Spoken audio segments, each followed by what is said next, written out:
Lançado em 2025, a Acompanhante Perfeita mistura ficção científica e terror psicológico em uma fórmula que à primeira vista até parece familiar. A ideia da garota perfeita para um relacionamento que no fim das contas não é humana. Ela é um robô programado para servir, obedecer e ser totalmente submissa ao seu dono. Mas tudo muda quando essa robô comete um assassinato. A partir daí, a pergunta que guia o filme não é apenas como isso aconteceu, mas por que isso aconteceu? E é aí que o roteiro nos surpreende.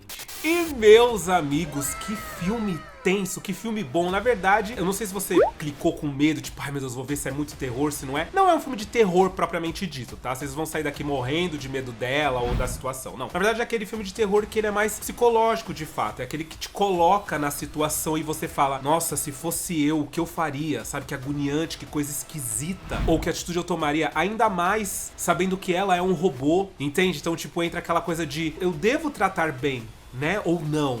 Ou eu devo levar muito em consideração que ela é um robô e que, no final das contas, daqui a pouco eu desligo ela e ponto final. O filme coloca essas coisas pra gente, além de abordar um tema que é muito comum hoje, as pessoas falam muito, que é o abuso de poder, os relacionamentos abusivos, relacionamentos tóxicos, o narcisismo dentro de um relacionamento de forma sutil. Esse tema também é abordado aqui no filme. E assim, não que eu tenha lido em blog ou algum review, eu realmente não li. Foi algo que eu identifiquei que eu posso estar doido, tá? Eu posso estar completamente pirado. E aí vocês me dizem. Então hoje vai ter análise psicológica do filme, porque eu acho que ele tá para além de uma simples robô perfeita para ser uma acompanhante. Tem referência, tem coisinhas. Então, meu nome é Arthur Viana, se ajeita aí e assiste comigo a Acompanhante Perfeita.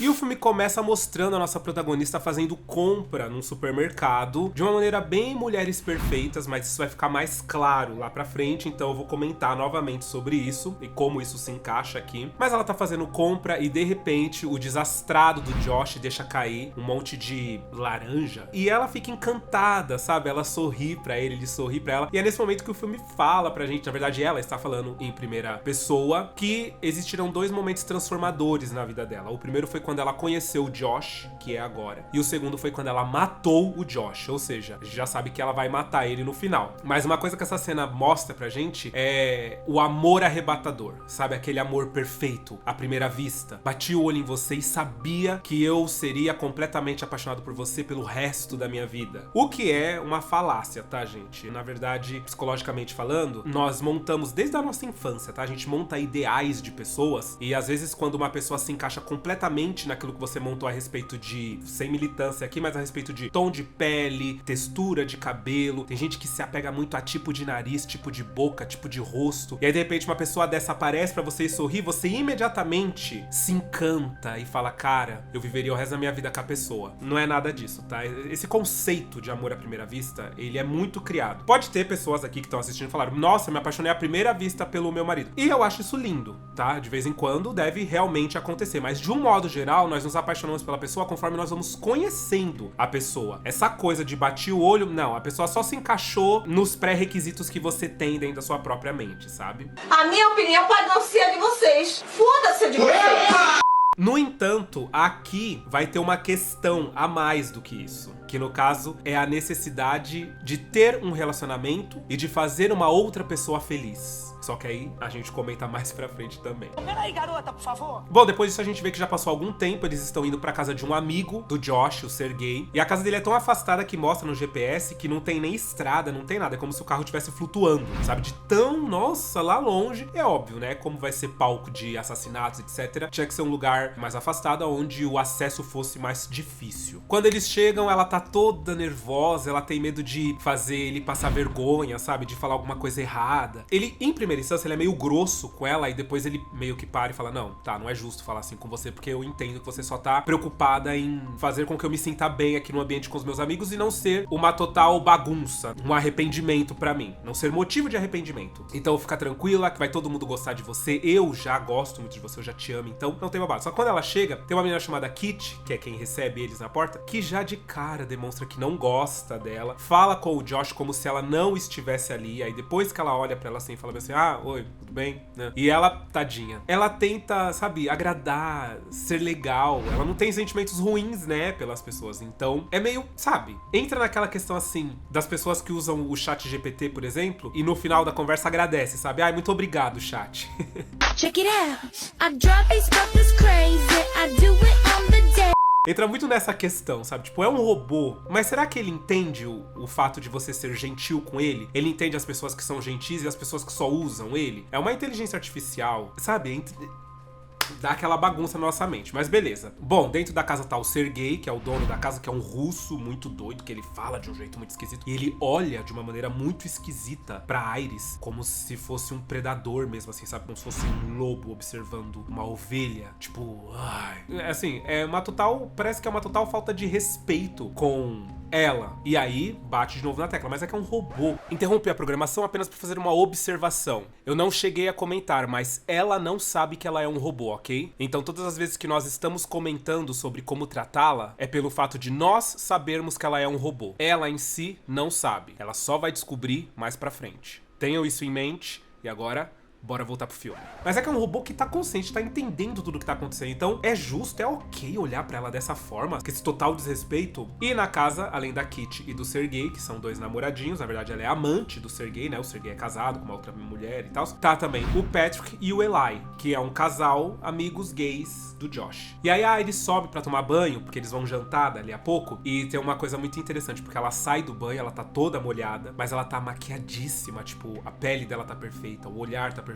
delineado, a sombra. Isso porque ela é um robô, né? Então ela é feita pra nunca, em momento nenhum, mesmo após o banho, ela estar natural, digamos assim. E já entra naquele ponto de discussão, né? Tem muitas meninas que entram em relacionamentos e eu já ouvi casos reais, além de ter várias esquetes, histórias sobre isso, sobre meninas que levantavam um pouco mais cedo do que os namorados pra poder se arrumar, voltar a dormir pra quando eles acordarem e olhar pra elas estarem bonitas, sabe? E isso era muito comum também no passado, né? As mulheres, elas se arrumavam muito pros homens e dificilmente os homens viam elas sem maquiagem, com o cabelo despenteado, de forma natural. Porque é isso, eu preciso agradar o meu marido, preciso agradar o meu, né, o meu homem. Isso é uma loucura. Mas é isso, a Iris representa exatamente este ideal de garota. E aí a Iris, ela desce pro jantar e aí eles estão conversando sobre como se conheceram e tal. O casalzinho gay tá falando como eles se conheceram. E aí a Iris também tenta explicar o que ela sente pelo Josh. Aí ela fala que é como se ela não existisse antes dele e como se ela se sentisse quebrada e ele fosse o que conserta ela, sabe? O que completa ela de um modo existencial, praticamente. E de fato, né? Sendo ela um robô programado pra isso, então espera-se que ela sinta isso. Mas ela é muito fofa olhando pra ele e tal.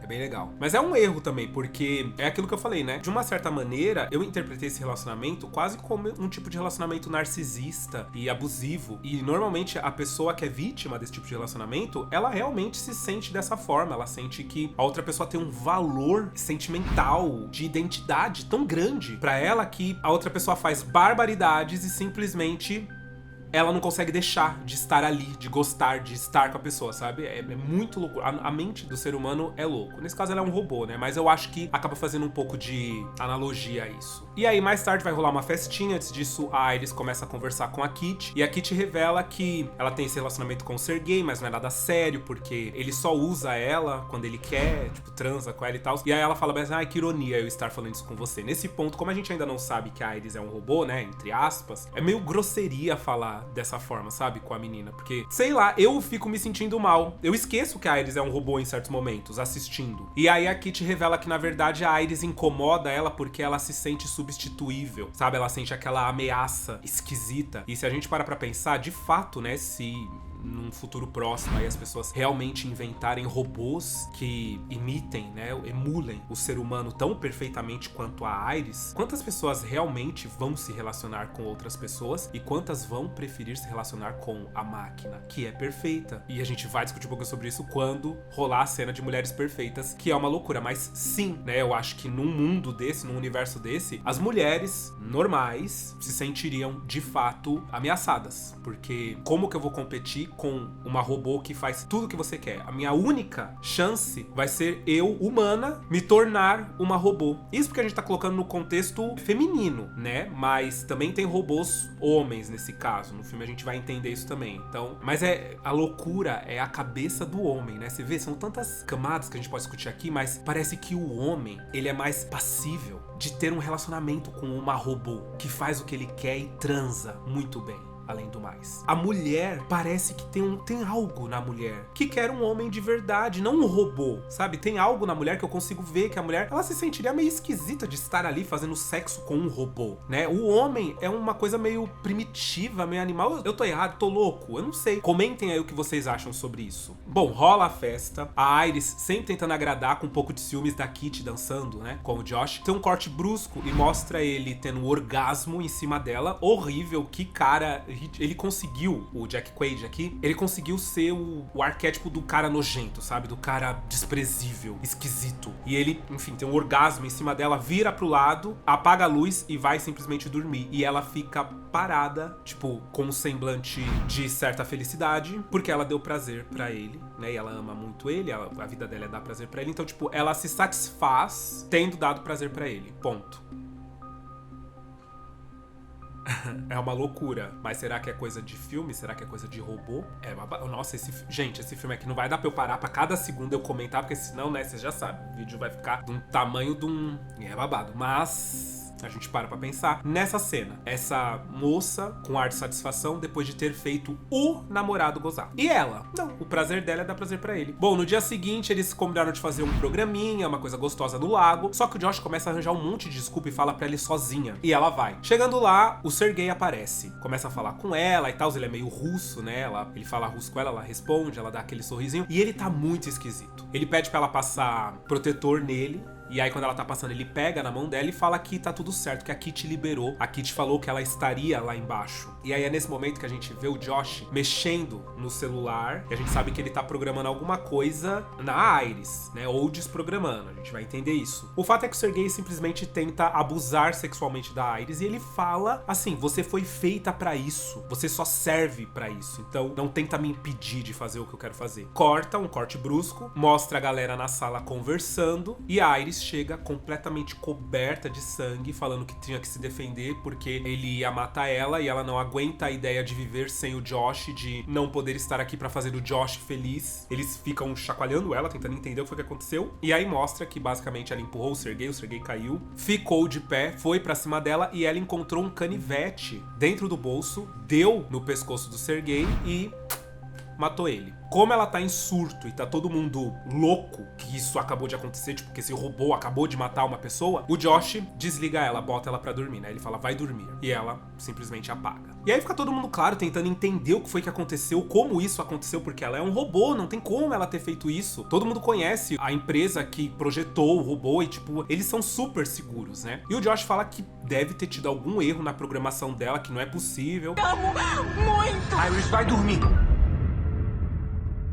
E aí, quando todo mundo sai, o Josh fica sozinho com ela, pede pra se despedir dela, ativa e tenta falar pra ela que ela é um robô. Tenta elucidar que ela é um robô e que ela fez isso e que isso deve ter, na verdade, sido um erro na programação dela. E ela não aceita de cara, né? Então ele começa a mostrar pra ela. Ele pergunta quantos graus tá lá fora, e aí ela responde do nada, pra ela sacar que ela tem esse tipo de conhecimento aleatoriamente. Ele muda a linguagem dela, e aí ela começa a falar espanhol do nada, mesmo sabendo que ela não sabe falar espanhol. E aí ele conta pra ela como foi que eles se conheceram, porque ela fala, eu tenho memórias, eu já fui pro Japão, pra China. Ele fala assim, não, isso aí são memórias mais ou menos pra te dar uma história, assim, rasa, de vida. Mas nada disso nunca aconteceu. E aí ela fala, mas a memória do dia que a gente se conheceu aconteceu, essa é real. E ele fala que não, que foi, na verdade, pré-selecionada de um monte de memória que ele podia selecionar. E aí ele selecionou aleatoriamente essa e, tipo, é isso aí. Na cabeça dela, eles se conheceram no supermercado. E aí mostra, de fato, ele fala, quer saber como foi que a gente se conheceu? A equipe chega na casa dele com, tipo, um caixão, assim, parece um caixão, abre, ela tá lá dentro. Ele tem que assinar um termo de responsabilidade e o cara avisa ele que algumas coisas, né, como ele pode controlar a inteligência do robô, né? Ele fala, mas não como se fosse uma coisa super. Tipo, 100% vai ser como um graduado em Harvard. 0% vai ser como uma criancinha aprendendo as coisas ainda, sabe? Só ouvindo e reproduzindo o que ouve, né? Então não seria, tipo, 100% ela se tornaria um super robô, super tecnológico que conseguiria, fazer planos e fazer um bagulho muito louco. Não. Ela só seria, tipo, muito inteligente. Uma garota, assim, que, nossa... Fala que ela não pode ferir outros seres humanos, né? Tá na programação dela, ela não consegue ferir. E ela também não consegue mentir, e isso é imutável. Ela realmente não consegue contar mentira em nada, assim. Não dá pra desalinhar essa programação. E aí, quando ele tá sincronizando com ela, né? Tipo, fala que ele tem que ficar com o rosto a 1 metro dela pra ela poder ler o rosto dele, falar o nome dele e tal. Mostra a memória acontecendo, se formando dentro da cabeça dela. E é nesse momento que parece muito Mulheres Perfeitas, sabe? Eu acho que o paralelo que faz é exatamente isso. É sobre essa idealização da mulher perfeita na cabeça do homem, né? De certos homens, das quais nem humana elas são. Elas são basicamente um objeto. Porque em Mulheres Perfeitas é isso, né? Os caras, eles substituem as esposas por robôs, exatamente como elas. Só que tira a ser humano, que vai ter seus problemas, né? Vai ter, enfim, diversas coisas, pelos robôs, que vai ser completamente submisso a toda e qualquer vontade dele. E aí outro fato também é essa coisa do fato dela olhar pra cara dele e já se apaixonar perdidamente. Psicologicamente, eu falei bem assim, cara, tem muitas pessoas que entram numa relação dessa forma. A pessoa, ela é apaixonada pelo fato de estar se relacionando. Não importa com quem. Estando em um relacionamento, namorando, é o que basta. Eu vou me apaixonar pelo cara que quiser namorar comigo, sabe? Tem algumas pessoas, inclusive no meu meio gay mesmo, tem muito isso de tipo, as pessoas, né, que são dependentes emocionais, quando um outro dá um pouco de carinho, afeto, essa pessoa imediatamente, não existe nada nesse mundo a não ser fazer esta pessoa feliz. E tipo, mas você tá loucamente apaixonado por ele? Tô, com certeza, eu amo ele. Só que na verdade essa pessoa, ela não ama ele. Ela ama o fato de estar em um relacionamento e estar recebendo afeto. E é aí que mora o perigo. É loucura isso, né? É loucura. Mas... Bem, gata. A Kitty aparece na sala, vê que o Josh tá conversando com a Iris e fala, mano, o que você tá fazendo? Desliga ela, desliga essa merda, pelo amor de Deus. Tá pirando ainda em conversar com ela, eles vão pro quarto e aí a gente descobre que existiu um plano, que na verdade o plano do Josh era de fato matar o Sergei, só que fazer com que o robô matasse, pra que eles ficassem com o dinheiro do Sergei. Então quando a equipe, né, a empresa que fez a Iris aparecesse pra buscar ela, eles meio que entenderiam que foi um erro na programação dela que fez com que ela fizesse isso e pronto, tá todo mundo a salvo, né? Ninguém ali vai ser indiciado por nada. Só que a Iris consegue fugir, ela se derruba lá na sala, ela pega um canivete, corta o negócio. Quando o Josh chega na sala, ela ataca ele e corre, e foge. E é aí que o Josh e a Kitty é obrigada a falar pro Eli e pro Patrick o que é que tá acontecendo. Que, na verdade, o Josh colocou um mod na programação. O Josh colocou um mod ilegal na programação da Iris, aumentou a autodefesa dela, aumentou a violência e tirou o babado que impede ela de fazer mal pra outros robôs e outros seres humanos. E aí na hora que o Sergei, eles sabiam que o Sergei ia tentar abusar sexualmente dela, e aí sabia que ela ia se defender, que ela ia matar ele. Obviamente o Patrick e o Eli ficam em choque, só que aí ele fala, não, calma, nós não matamos uma pessoa inocente. Ele era horroroso, ele fazia várias coisas, tráfico humano, tava metido com um monte de coisa. Então, tipo assim, a gente tirou uma pessoa horrível do mundo e vamos conseguir ficar com parte do dinheiro dele. Basicamente é isso. E o Patrick e o Eli meio que, então, tá bom, né? Eles integram o plano e falam, então tá bom, então vamos pra cima. Aí ele fala, só que a gente agora tem que encontrar a Iris. Porque se a equipe chegar e encontrar ela exatamente como ela está, vão descobrir que existe um mod que ele alterou a programação dela e aí eles estão fodidos. E é nesse momento que a gente descobre que o Patrick também é um robô. Patrick, vai dormir. Você tá maluco? Não, desculpe falar. Ou seja, o namorado do Eli também é um robô. E aí é uma loucura, porque aí a gente puxa pro mundo gay. Eu não vou destrinchar esse assunto aqui, porque esse assunto é um pouco mais delicado. Mas assim, o lance de namorar um padrão.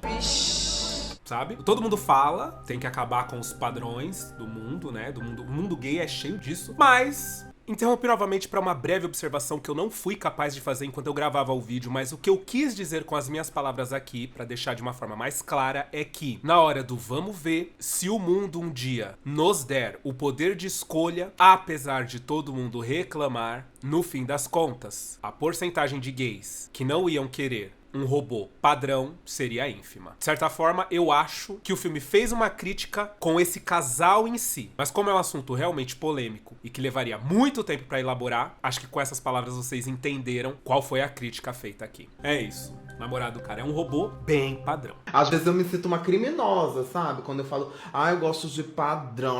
E aí na floresta, a Iris começa a mexer no celular do Josh, que ela roubou, e ela começa a ver toda a programação dela. Então ela troca o olho dela de cor, ela vê a inteligência dela como tá, e o Josh deixou em 40%, aí tipo ela fala, nossa, Josh, aí ela coloca 100%, sabe? Com 100% ela começa a concatenar coisas, ela começa a ter ideias de como ela pode voltar pra casa pedindo carona, não vai funcionar. Aí ela pensa, voltando pro carro funciona, porque aí eu entro, peço pra ele ir pra casa e eu vou pra casa e consigo, sei lá, fazer alguma coisa, fugir do Josh. O Eli acaba ouvindo que ela tá ali perto, atira contra ela, não consegue, mas aí ele corre, pega ela, os dois caem do barranco e naquele arranca-rabo que os dois tá tendo, a Iris atira no Eli e mata ele. É muito triste. Na verdade, não sei se é muito triste, porque o Eli meio que concordou, né? Com esse plano maluco aí de ter matado o Sergei pra poder ficar com dinheiro e tal. Então, assim, não é também tanta pena dele. Bom, a galera se aproxima, acaba encontrando eles ali naquele lugar e a Iris corre pro carro. No carro, ela consegue programar o carro pra ir pra casa, só que o Josh consegue ligar pra seguradora do carro e manda que eles desliguem porque ele reporta o carro como roubado. Então, o carro para no meio da estrada e não tem pra onde a Iris ir. E aí, imaginando que a Iris vai estar presa no carro, o Josh volta pra floresta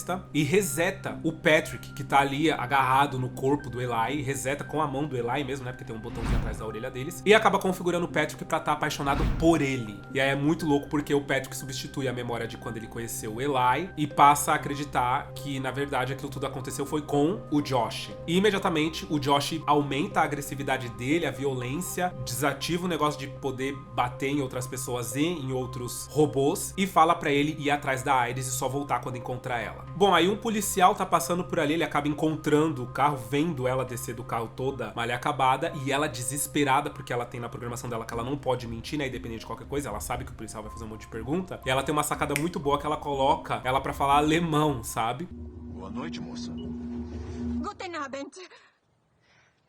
Was für ein schönen Abend. E aí ele pergunta pra ela, pergunta onde que ela tá indo em alemão, ela fala que ela acabou de matar o Sergei lá na casa dele com uma faca e que ela tá fugindo, só que como ela tá falando alemão, o policial não entende nada. É engraçadinha essa cena, mas já fica tensa de novo porque o Patrick aparece, mata o policial, desativa a Iris e leva ela pra mansão. Só que ele chega no carro do policial e ninguém entende nada, a Kitty não entende nada. Ele sai do carro, pega a Iris desativada, eles perguntam o que que tá acontecendo, de quem que é aquele carro de polícia, e o Patrick fala que o policial tá dentro do carro. E aí eles se aproximam e veem o policial morto no porta-mala. Aí a Kitty fica louca, fala, não, vou embora. Ela começa a pegar a parte dela do dinheiro. Aí ele fala, mas calma, a gente vai dar um jeito nisso. Pelo menos a gente matou um vilãozão do mundo, sabe? A gente tirou uma pessoa péssima do mundo, né? E aí, tipo, ela olha pra ele e faz meio assim. E aí a gente descobre o quê? Que o Sergei nem era um vilão. Na verdade, ele trabalhava com jardinagem. Ele fazia adubo, ele fazia grama. Ele ficou milionário cuidando de grama, fazendo uma grama maravilhosa. E isso meio que é estabelecido, não estabelecido, mas existe uma referência a isso, porque no começo do filme, quando o Patrick pergunta pro Sergei o que ele faz, ele não explica, mas ele fala que é um trabalho sujo, que ele tem que sujar as mãos. Então, Sergei, você trabalha com o que mesmo? Oh, você sabe, eu me meto em vários terrenos. Esse é um negócio muito sujo. É claro, ele aduba terra, né? É isso que ele faz, ele trabalha com terra, com grama. E o Patrick fica puto, só que aí a Kitty fala, eu nunca falei que ele era um traficante. Você que... por algum motivo, quis acreditar nisso. Eu só não falei que não, mas eu não falei que ele era. E aí, quando ela tá indo embora, o Josh fala pro Patrick, Patrick, impede ela, para ela. E o Patrick vem pra cima da menina e dá uma facada nas costas dela. E ela morre, tá? Ela senta no sofá morta, do lado da robô também, né, injustiçada, péssima ali do lado, apagada. Quer dizer, o Josh, ele vai se transformando cada vez... A gente vai odiando ele, vai odiando, e aí a gente percebe que, mano, ele é patético. Seu porra, filha da puta! Aí é aquela famosa cena, que ficou famosa, né, na internet, que é a cena do jantar, onde o Josh começa a maltratar, ele começa a torturar, de fato, a Iris, por conta da Iris ter terminado com ele, sabe? Depois que ela conseguiu 100% de inteligência, ela se tocou de tudo aquilo e ele fica revoltado. Ela começa a falar os pontos fracos do Josh, começa a falar que nem todo o dinheiro do mundo vai conseguir apagar o fato dele ser um ser humano patético, e ele sabe que ele é patético e é isso que incomoda ele, e ele fica tão puto que ele fala bem assim, ah é? Aí ele faz ela esticar o braço na mesa, coloca uma vela debaixo do braço dela e pergunta pra ela, você tá sentindo? E ela fala que sim. E ele diminuiu, né, a inteligência dela até 0, então ela meio que não tem resposta, ela só faz o que ele manda. E ela começa a chorar, tipo, real por causa... Não, é um robô, né, mas ela tá chorando porque ela está sentindo, né, ela tem sensação mesmo, terminação nervosa, criada... obviamente com tecnologia, mas ela sente que ela está sendo queimada. E ele não tá nem aí. Aí ele liga pra empresa, fala que conseguiu prender a Iris, fala tudo que ela fez e fala com uma voz trêmula, como se tivesse uma correria, como se estivesse muito assustado. E enquanto isso, o braço da coitada pegando fogo lá atrás, assim, ó. Uma cena realmente muito agoniante. E dá muito ódio do Josh. E aí, por fim, ele tira o braço dela, manda o Patrick apagar o fogo, dá uma arma na mão dela e manda ela puxar o gatilho na própria cabeça, fazendo com que aí sim ela apague completamente. E aí a equipe chega pra retirar ela, da empresa que desenvolveu a Iris. Ele explica mais ou menos que ela tava muito louca, andando pra lá e pra cá com uma arma e falando que amava ele, e aí de repente ela puxou o gatilho e foi isso.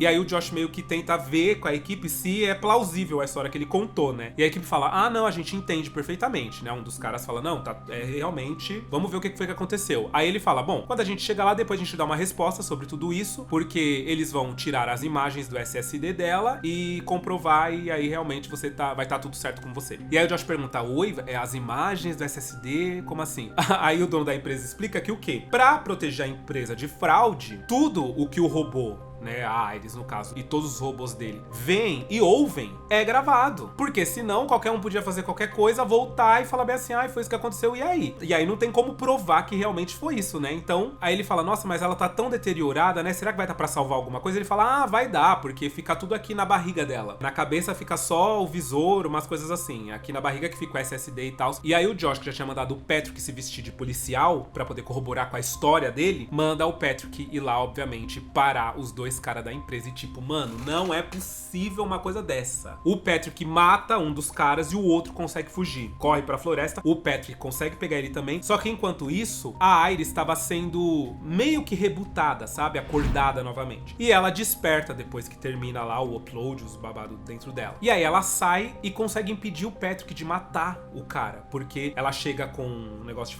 de dar choque, né? Só que ela não consegue dar choque no Patrick, porque como meio que voltou pra configuração de fábrica, então ela, violência e tal, ela ainda não consegue, ela não tá desativada, então ela não consegue fazer nada contra outro robô e nem contra outros humanos, né? Por fim, ela fala pro Patrick que ele não é apaixonado pelo Josh, que ele é apaixonado pelo Eli. Ela fala, tenta se lembrar do Eli. Como a equipe acabou de falar que tudo que o robô vê e fala fica registrado no SSD, com uma forcinha, o Patrick acaba se lembrando do Eli. Ele vê que a memória foi substituída. E é aí que com a ideia de não ter mais o Eli, de não ser mais aquilo que ele era, porque por mais que ele fosse um robô, ele era muito feliz, ele tinha a sensação de felicidade ao lado do Eli, ele se mata. E aí, vendo que a Iris salvou a vida dele, o garoto que trabalha na empresa agradece e ela fala que gostaria muito que ele fizesse uma coisa por ela. E aí o Josh tá lá dentro, arrumando, claro, as coisas dele, colocando dinheiro dentro da mala, porque ele vai ter que sair de lá, assim, só sair e seja o que Deus quiser, né? Talvez mudar de país, porque deu tudo errado. Ele saiu também louco, matando todo mundo. Tem gente que quando tem uma ideia, a gente reza pra elas esquecerem. Ele escuta um barulho, pergunta se é o Patrick fala que é ele, só que ele desconfia porque os barulhos estão meio esquisitos, e aí ele vai pra sala, e quem tá na sala esperando ele é a Iris. E aí o que acontece? Ela imita a voz do Patrick, imita a voz do Eli, imita a voz dele, e aí ela fala que o rapaz técnico da empresa deu um presentinho pra ela, total autocontrole. Então tudo aquilo que tava dentro do celular ou do mod, agora tá dentro dela, ela se controla sozinha. E aí ela pega a arma, aponta pra ele, né, fala que vai matar ele, e ele chega perto dela, coloca a arma, né, posiciona no coração dele e fala, você não tem coragem de me matar, porque você me ama. E aí ele pega a arma, joga ela, gente, ele começa a bater nela, realmente, assim, de fato, ela não conseguiu, por mais que ela esteja, né, autoconsciente dessa vez, autocontrole total, ela não conseguiu dar um tiro nele. E aí ele começa a bater nela e ele fala, eu não preciso daquele controle pra te controlar, eu sou parte de você, eu tô dentro de você, eu ainda faço com você o que eu quiser. Eu acho que eu não preciso nem, né, elaborar muito a ideia por trás desse momento. E aí quando ele está prestes de fato a matar ela, né, que chega a esse extremo, é isso que pega, sabe? Precisa chegar nesse extremo dela ter que lutar pela própria vida. Só aí ela se dá conta de não adianta, eu preciso me defender. E aí ela pega um abridor elétrico de vinho, ela bate na cabeça dele, o abridor entra no cérebro dele, puxa pra fora e aí sim ele morre. Bom, a Iris vai pro banheiro, retira a pele queimada, né? E aí mostra o que existe por detrás, né, da pele queimada, que é as mãos dela. E uma coisa interessante, um detalhe interessante desse filme, é que ele foi feito com quase nenhum CGI. Inclusive o braço, esse braço mecânico dela seria de CGI, né? No final todo mundo acreditou que seria de CGI, mas eles optaram por fazer um braço de verdade. Então é muito legal, porque eles colocaram um pano verde, né, no braço dela, e colocaram esse encaixe como se fosse parte do braço dela, de fato. E aí foi muito interessante ver ela fazendo essas cenas. E os olhos também, gente, a gente olha, os olhos são tão perfeitos, né? A base dos olhos é lente de contato. Realmente colocaram lente de contato branca e o CGI foi basicamente pra apagar a bolinha preta. Muito legal, né? O cinema estar voltando a essas raízes. E aí, depois que ela termina de tirar, ela fala de novo, né? Que a vida dela teve 2 pontos de virada. Um deles foi quando ela conheceu o Josh e outro foi quando ela matou o Josh, porque foi quando ela se livrou, de fato, disso. E aí vem uma cena deveras simbólica, né? As pessoas podem interpretá-la de várias formas, eu interpretei da seguinte maneira. Ela tá dirigindo, o carro é conversível, ela tá com os cabelos ao vento numa avenida, indo pra onde ela quiser, né? Que você quer um simbolismo de liberdade maior do que esse, não existe. Então, tipo assim, pra dizer que ela está livre, pra só ser ela. E aí ela emparelha com um carro que tem um cara gritando, chato pra caralho, e uma outra versão dela, porém loira, no carro, sorrindo, enquanto o cara tá ali falando, xingando, sabe, assim, um porre. Ela olha pra essa versão dela loira, a versão dela loira olha pra ela, e ela dá um tchau com a mão mecânica. E aí essa versão loira, ela faz uma cara meio que como quem não tá entendendo. Iris sorri e vai embora. E aí a gente fica naquela coisa, né? O que será que foi isso? Pra mim foi simbolicamente quando este ser que a Iris se tornou livre observa uma na situação em que um dia ela se encontrou. Adianta falar? Não. Acho que, por fim, mostrar a mão mecânica, que pode ser interpretada como uma cicatriz visível, ao lado de um sorriso que aspira a liberdade, e dizer eu não aceitei mais, já diz muita coisa. E aí quando essa outra versão olha, é como se ela acessasse algo que está dentro dela, mas que ela ainda não se deu conta, sabe? Pode parecer complexo, e é complexo até pra mim explicar, mas é dessa forma que termina A Acompanhante Perfeita. Vamos bater palma pra ele. Bom, o filme tá um sucesso de crítica, mais de 90% no Rotten Tomatoes até o momento, o que é excelente, ou seja, é uma história muito bem construída, B+, no CinemaScore, né, que é a galera que vem assistir e tal, e que, enfim, tá gostando bastante do filme. Eu acho que as pessoas de um modo geral esperavam que o filme fosse um pouco mais assustador, por causa da capa, ela com olho branco e tal, que fosse um pouco mais, uma vibes meio Corra, sabe? Só que não, é uma outra vibes, é uma outra proposta, né, fica entre Corra e O Homem Invisível, mas para a crítica em si, é um filme realmente assim, que a direção foi muito boa, e a Sophie Thatcher fazendo essa protagonista, que garota sensacional. O Jack Quaid também, não tenho o que falar, ele foi muito bom, assim, eu consegui ficar com repulsa dele, entende? Então, de um modo geral, é um filme que tem algumas camadas, sabe? Das relações humanas de um modo geral, né? Aqui é colocado de uma maneira, de uma forma heterossexual, mas é das relações humanas de uma forma geral. E eu achei a construção dele maravilhosa, assim, pra mim tá aí entre os meus filmes preferidos dos últimos anos, sabe, de terror. Por isso que eu trouxe ele tão prontamente, né, o filme estreou esse ano e eu já tô trazendo esse ano também. Normalmente eu não faço isso, né, eu espero um tempão, mas é que quando eu assisti eu falei, cara, não, vou trazer. E aí não me matem, vou trazer a Substância também, tá? É que a Substância eu acabei gravando tanto conteúdo pra outras redes sociais que era como se eu tivesse gravado pro YouTube, mas eu vou trazer a Substância, ó, trechinho por trechinho analisado, espera só pra ver. E eu espero que vocês tenham gostado do vídeo de hoje. Um beijo e até o próximo vídeo.